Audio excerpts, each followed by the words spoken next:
Welcome to Porch Play Chats, sponsored by the American Association for the Child's Right to Play, or more affectionately known as IPA USA. IPA USA is the USA affiliate of the International Play Association, and as part of our work to promote play, we've done Porch Play Chats since 2020, and there are over 306 of them available free to you on our YouTube channel. So if you go to ipausa.org, and up in that top right-hand corner is the link to our Facebook page, our Instagram, and our YouTube channel. You can just click on that YouTube channel and search for Porch Play Chats, and they'll all pop up. Or you can wait and be a friend on Facebook, and every Monday, one will appear in your feed. So I hope you'll take advantage of that. It's all free to you. I'm Deb Lawrence, and I'm the co-president of IPA USA. And with me on the porch today is Denisha Jones. Welcome, Denisha. Great to see you. Thanks for having me back, Deb. It's been a Oh, while. I'm so happy to have you. For Mm. the last 4 years, Denisha has been the executive director of Defending the Early Years and the founder and CEO of D. Jones Consulting. She has over 20 years of experience as a professor of teacher education, a preschool director, a kindergarten teacher. She offers keynotes and workshops and communities of practice to support early childhood educators in fostering optimal whole child development, grounded in the pedagogies of play, joy, and liberation. She's been to Angie Play, which I'm so jealous about. We all need And to go. We all need to go together. we all need to go. We need to Yeah, take a trip. Her yeah. research on the teacher's role in play-led environments, global approaches to play, and fostering healthy identity in the early years informs her scholarship and consulting work. She's a well-known published author. She's written chapters in books, and she's accessible and highly sought after public speaker, which you will recognize by the time we're done with this. So today, Denisha's going to talk to us about expanding the play revolution. Boy, do we need that. Yeah, we do need that, Deb. Thank you so much for that welcome and sharing all of the accolades. It's so great to be in the play community. We have to support each other all the Yeah, time. for sure, for sure.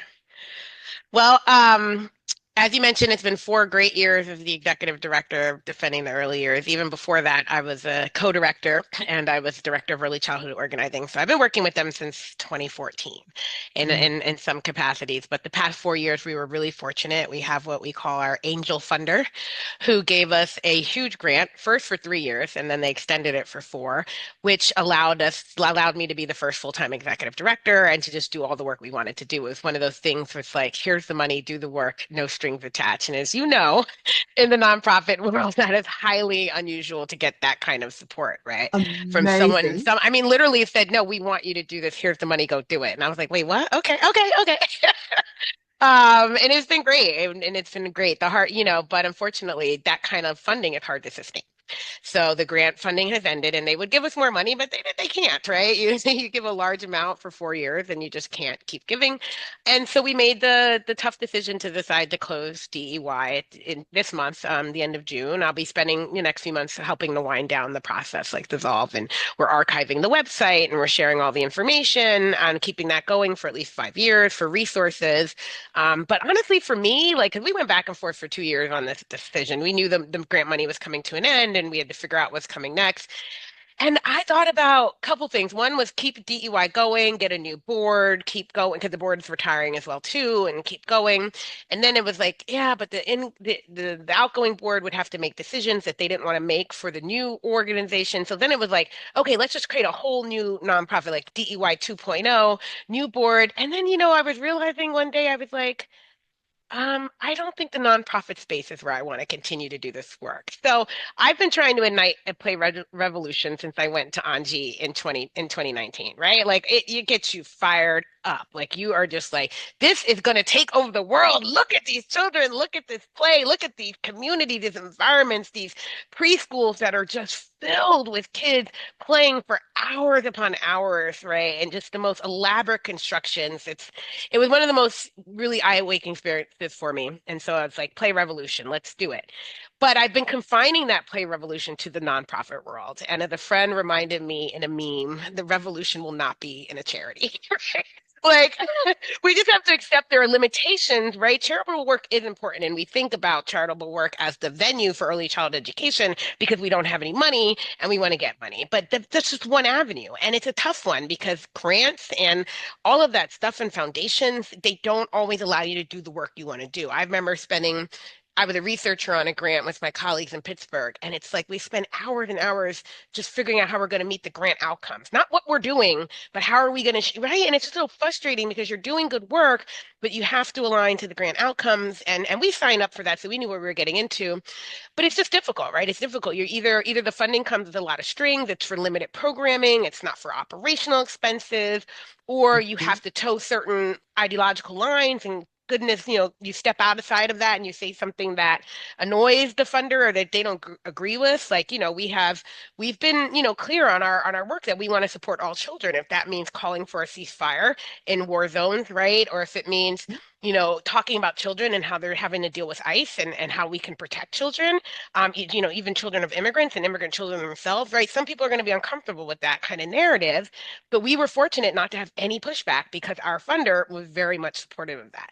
But how likely are we going to get that? Now, if someone's out there and they got $500,000 that they want to give us to keep doing the work, by all means, Please. I will keep Oh, doing this work please. for 10 years for $500,000 a year. That's the budget Yeah. that I want to work under. Right? Hmm. But anyway, barring that, right, that we decided to make the decision to close, and I decided that I want to keep doing this work. There's nothing more that I want to do. I just don't think the nonprofit space is going to be it for me for now. But I know that I have to work with funders and all that and still write grants and that sort of thing, but it's a different type of experience. So as you mentioned, D. Jones Consultant is like my thing that I've been doing for a while now. For years, people just found me online and got me to do keynotes. And then I'm like, you know what? I should turn this into like a real thing, right? Hmm. So yeah, I have a website, djonesconsultant.com. You can see all my offerings. So I have it kind of set up in two different formats. Like for early childhood teachers, like if you have professional development funds or you have money to invest in your early child education, then I have offerings for you, right? So right now I do monthly mini reflective courses.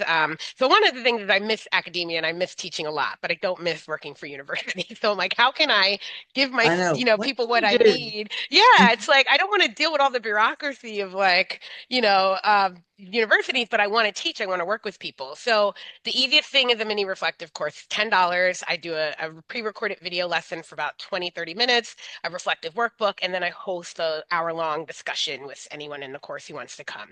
And I will help you get professional development hours for that. Like I can give you a certificate for the couple hours and you can do that. And I have a series on play coming up, right? So in a couple Ooh. months, I start with, I think it's October, Power of Play, then observing play, and then documenting play. So those three Uh, take us through in a month back and forth because I think it's super important to get that information out there. And I have other things in the field, but play is why we're here. So that's a big one. So yeah, I'll share a link to the mini reflective courses and people can check good. those out. And then I also am offering, I'm going to launch my first one in the fall. This fall, I'm going to have people help me decide.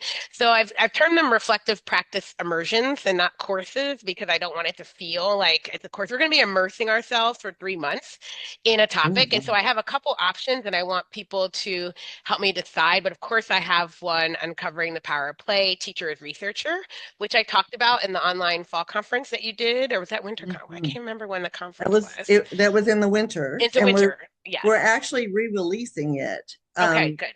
while people probably in September. We're re-releasing all of those videos again.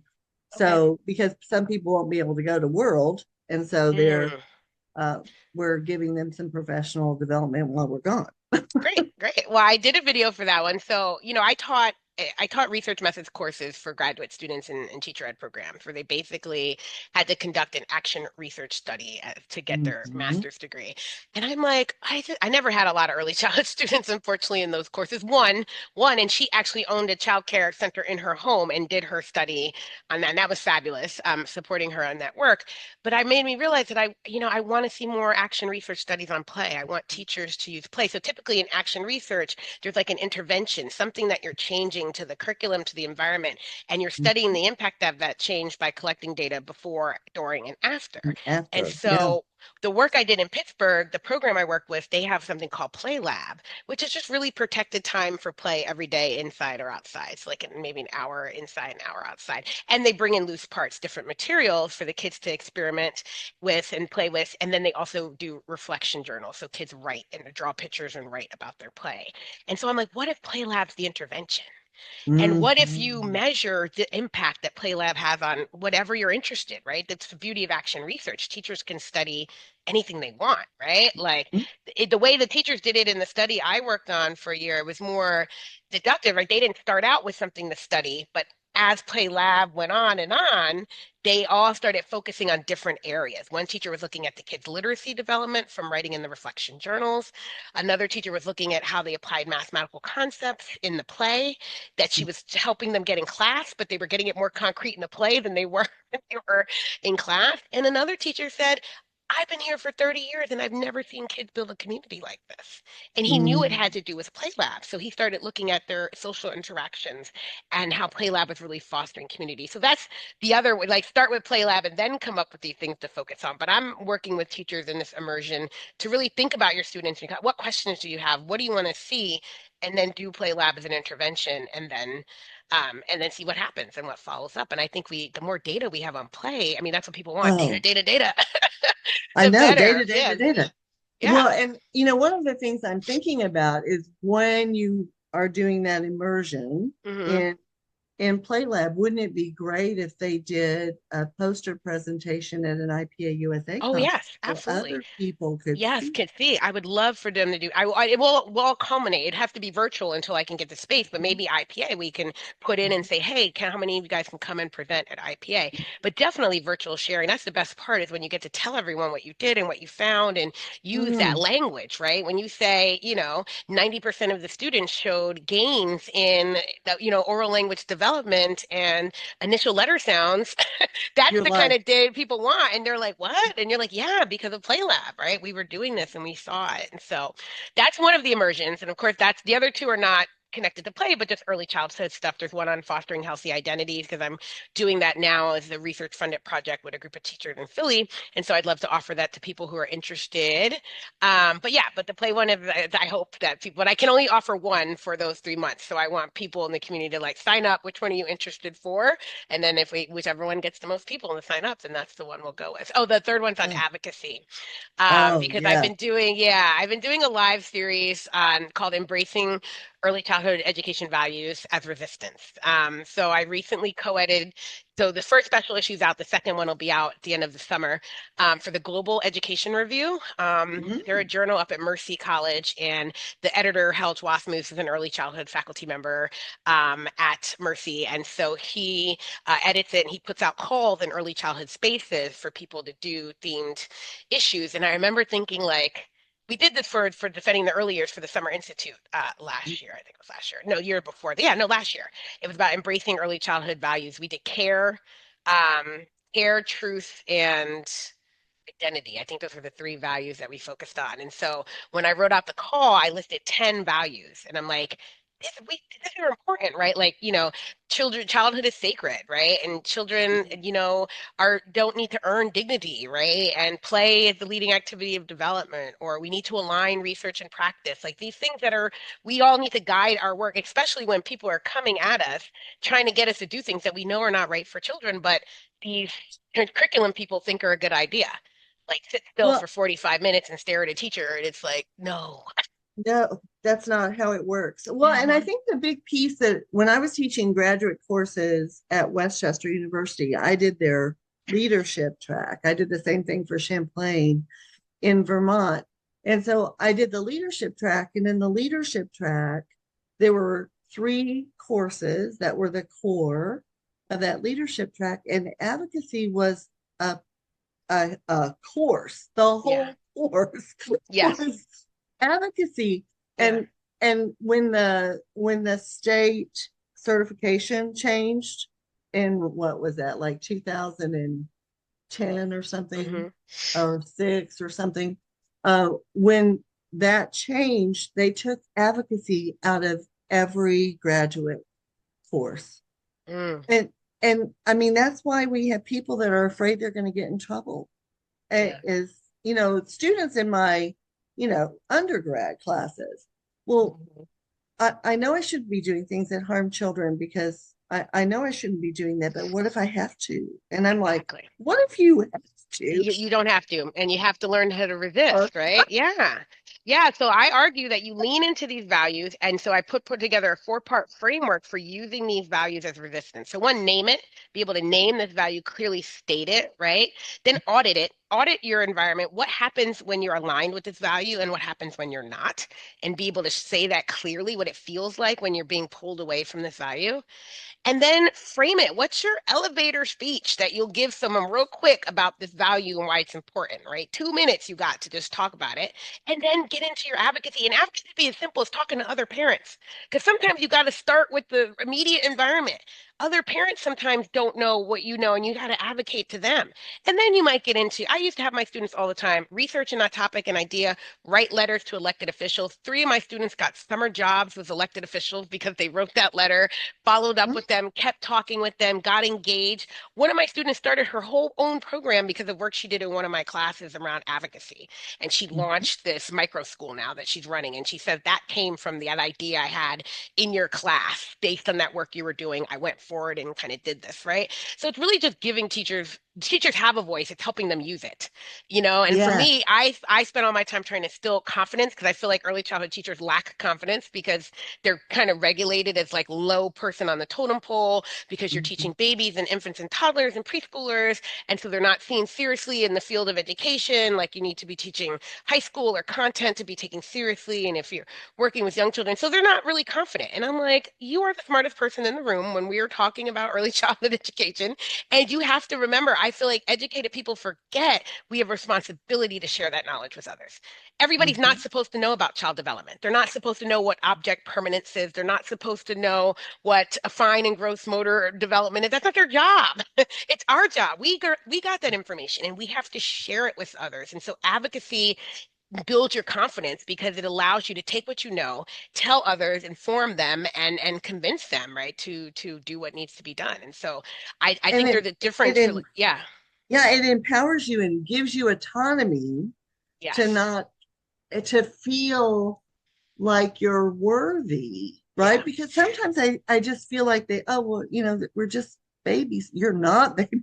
No, You no. are brain builders. You're a brain architect. Like, get out. You are a brain architect scientist. Like, if we have to change the title of early childhood education to brain architect scientist, then that's what we got to do. But like, Mhm. you are in the league. I was just talking to Kisa Marks last night for her book talk on her new book, and we were talking about the first 1,800 days.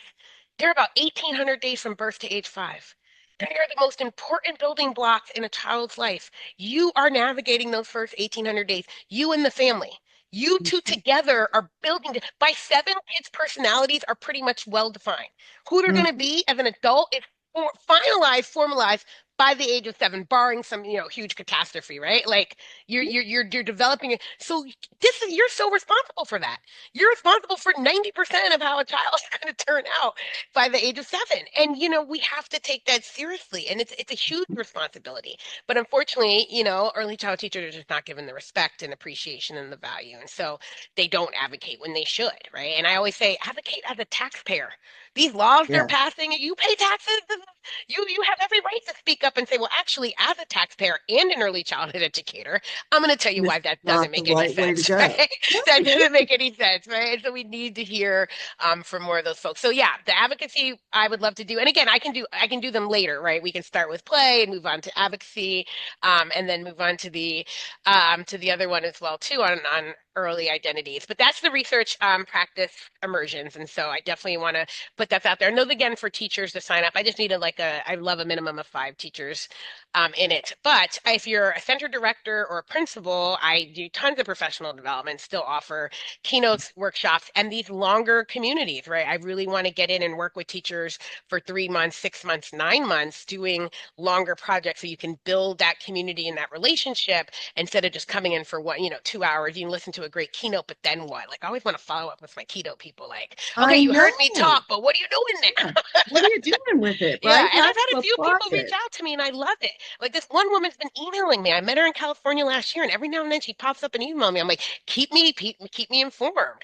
Another woman I know, Maureen from Delaware, she just emailed me one day out of the blue. I was working at DY, had some questions, and I answered them, and we've been communicating. She just reached out. She published a chapter in a book about advocacy, and she's like, it's because you responded to that email and you kept in touch with me. I'm like, you kept in touch with me. Every now and then an email would pop up from Maureen, and I get to hear what she was doing. She would be talking to legislators and ask for advice and, go back and forth. And it was great to support her.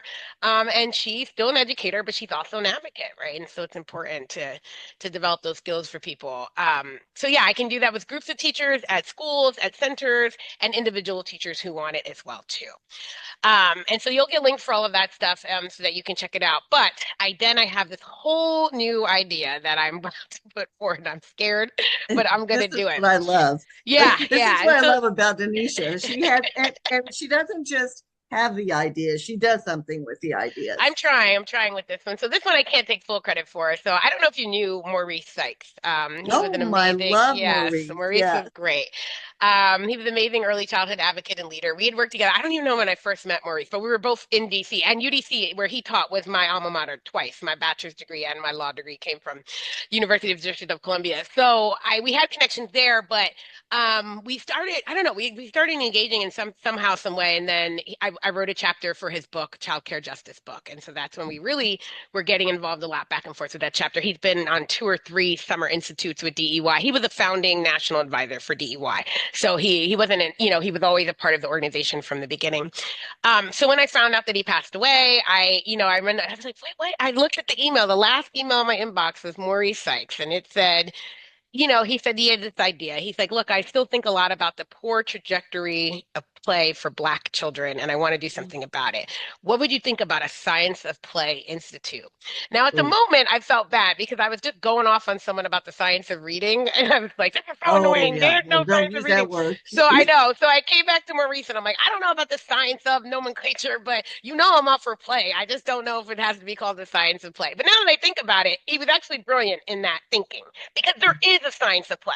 And there may not be Mhm. a science of reading because it's just the reading wars brought to you 3.0, right? But there really is a science of play. There is a ton of research on play. We know what play does.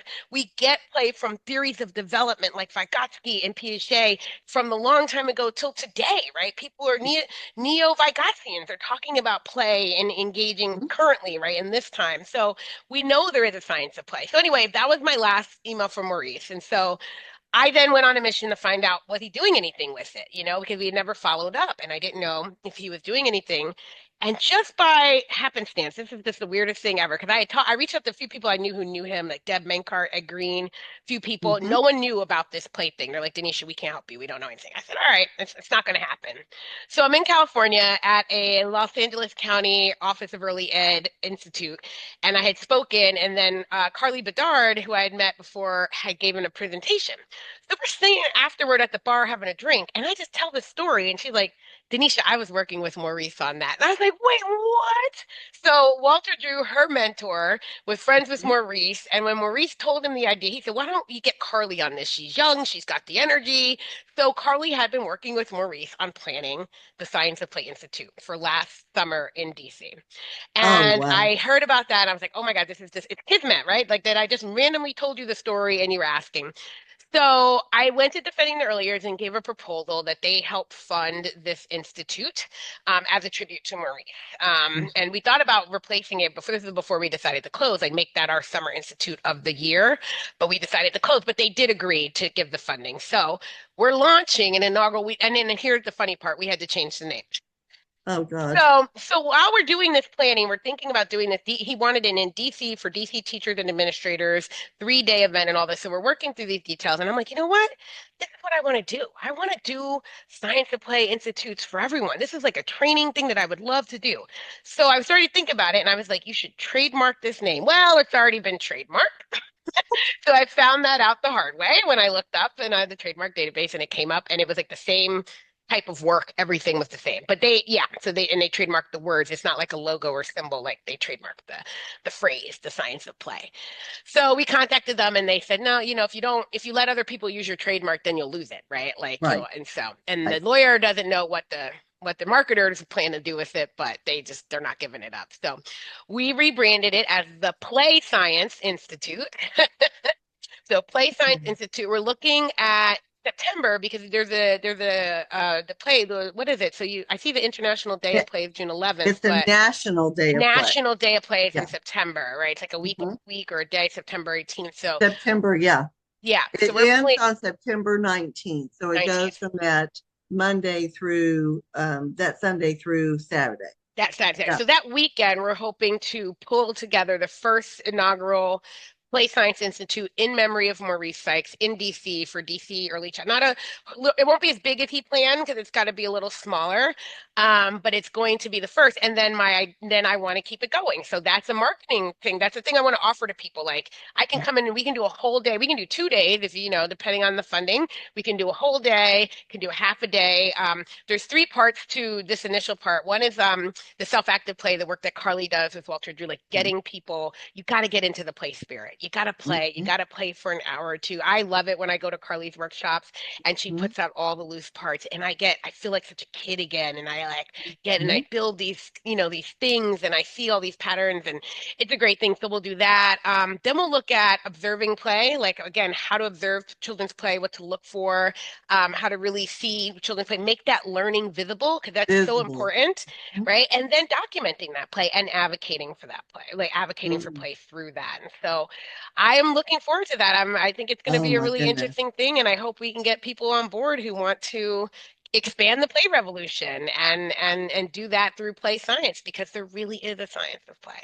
There most certainly is a science of play. And I I think one of the pieces that is so frustrating is when legislators say, well, not much happens until they, get to high school. And I'm like, oh my God, you You're great. you have missed the boat. Let's Yeah, go back and talk yeah. about what is happening early and all these decisions that you're making and how it's impacting the human that they'll eventually become. So, it's it's just crazy to me that people don't get it, that it's, oh, they're just babies. And I'm like, oh my goodness. One of my friends, who is a early childhood, been in early childhood for decades, Mhm. and her son just had a baby. And so she called her son and said, so I'm coming to visit, and we're coming to visit, and this is when we'll be there. And how many books do you have for the baby? And he said, oh, we're going digital, Mom. We're just digital. Oh, And she, of course, she's like speechless because he was raised with play mhm. and books and um story time during the day. And she said, I was absolutely speechless. I I don't know where that came from. And so I said, so what are you going to do about it? She said, I'm taking books. Yeah, lots of books. Yeah, But really, come on. And yeah. now we're like flipping out about AI, and it just keeps going on and It on and keeps going on. on, and it's hard, and we do have to be vigilant, right? We see what's happening with the kids, and I get it. Like I have my niece has a daughter, so I have a great niece, right? So she's my one that I talk about the most now, and like, yeah, that's hard because I said people are not reading the kids because kids can't sit through a book. You can't sit through a book. Everybody sit through a book together. It's hard, but just do it. You got to it's a muscle. I get it. It's Like a muscle. when I read, like I have a book with me. Normally I should have finished this book a month ago, right? It's just a Dan Brown book, the latest thriller from Dan Brown, right? But I still struggle because I spend so much time in a digital space that sitting down reading, and that's why I haven't been doing it. But I brought it with me, and I'm going to try it, and like because I listen to audiobooks, which is great, but then it's like that focus, that concentration. It's a muscle. You have to build it. You have to use it. If you don't use it, right, you're going to lose it. And so, You're yeah, going I to get lose that it. it's difficult to read to kids because but we have to help shutter that distraction. Otherwise, Mm. they can't pay attention in school unless they're looking at a screen. So they're supposed to look at a screen all day at school and then at home too, just to stay engaged. No, no, no. build that muscle, build that skill to be able to engage in a text in a book for a long time. I mean, I see it with my kids who can't even sit through a movie without being on their phone. And I do it too. And I'm like, guys, we have to stop doing that. We should be able to sit for 2 hours and not look on our phone. And it's a Mm-hmm. challenge for a lot of people. It is Yeah, because yeah. it's become the norm for us. We've been trained, Yes, right? we've been trained. We've been Yes, trained that your phone is in your hand and all it's the a time. security blanket. And Hmm. so in my college classrooms, when I have face-to-face students, there are no computers on the table and Yeah, their phones are off and away. yeah. And for an hour and a half, you can do that. I'm gonna work on that muscle for an hour and a half. That you're gonna write notes, not type them, because we know that it goes into your brain better if you write Yes, versus yes, I type did that. I learned that in law school. So mind you, I'm going to law school for 4 years part-time while I'm a faculty member at Howard University. it. So I Mhm. teach and do all this stuff. First 2 years, I'm on my laptop all the time, taking notes, making outlines and all that stuff. And then finally I stopped. In the last 2 years, I got longhand yellow notebooks and I retained so much more information those 2 years than I did the first 2 years. And even though And it's hard to decipher my chicken scratch handwriting, it was still better to it's go still better. through those notes and to write it, you remembered more, right? Because You one of the do. things I would do is get up early in the morning to read my case studies and take my notes and then review them mentally throughout the day. And I realized that the review went faster when I handwritten the notes and I remembered more than when I typed the notes out, And right? now there's the science behind that. Yeah, yeah, There's the science behind it. In fact, one of our school districts, where my grandchildren go, is actually bringing back in handwriting yeah. because they're recognizing based on the science Hmm. that people are discovering that you've got to write it. You Yes, can't you got to just write it. Yes. type it. Yeah. No, typing does not build the brain the way that the handwriting does. And it makes me work on my handwriting because it's still really bad. But Well, yeah, it's okay. yeah, yeah. Denisha, this has been incredible. You're gonna send me all that stuff and I'm gonna Yes. stick it in And the you're going email to put in there. Yeah. and on the Facebook when you're released. And but I probably will put you earlier, like maybe in August. And so Okay. if you could even send me if they're DC teachers, Hmm. DC members, where they might go to register, that Okay, yeah, that I'll send that for you. It is for DC teachers, so but I think it'll be open. But yeah, I'm working with some folks at DC Early Learning Collective is partnering with us. Maurice had worked with them, and so yeah, we're going to put out a blanket call to DC early childhood teachers to attend. We're also going to try and include a visit to a local a reuse cycle center oh where you the can. reusable Yes, cycle there's place. one in Oh my Virginia. God. There's one in Virginia, so we're going to try and organize that. Carly's really into that and wanted Maurice was excited about that too and wanted everyone to go. So we're going to work on that. Yeah, we're really going to do this. I'm really excited to pilot this inaugural event and to hopefully bring it to other teachers. So Oh, I I will think definitely that would share be the details with fabulous. you. Yeah. Yes, please do. And Maurice and I were on the NAYC governing board together. Oh, And yes, yeah. so, yeah, he was always hysterical. Oh my We goodness, he had was very funny. such a great time Hmm. talking and laughing together. And we were almost always on the same page in policy discussions. I would look Mm. at him and he would look at me and we'd go, and off we would go. Um, so, Denisha, thank you so much. Stay right there while I close this out. To Okay. learn more about IPA USA, please visit our website at ipausa.org. And until next time, keep on playing.